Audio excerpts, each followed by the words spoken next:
This is now a federal terrorism investigation led by the FBI. And the reason for that is that the investigation so far has developed indications of radicalization by the killers and of potential inspiration by foreign terrorist organizations.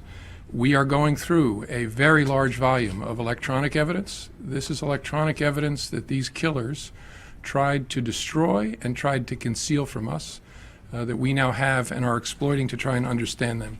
There's a lot of evidence in this case that doesn't quite make sense, and so we're trying to be very thoughtful to understand it and to make sense of it so we understand the full extent of what we have here. So far, we have no indication that these killers are part of an organized larger group or form part of a cell. There's no indication that they are part of a network. Again, I quickly add, it is early. We're still working very hard to understand, but I want you to know that so far, we don't see such indications.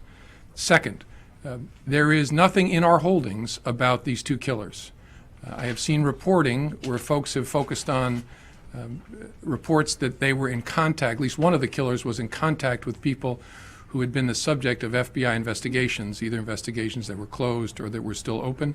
I would urge you not to make too much of that. There were no contacts between either of the killers and subjects of our investigations that were of such a significance that it raised these killers up onto our radar screen. We're obviously looking very closely at those contacts, but I would not want you to over-index on that just yet. It is, as I said, 48 hours old.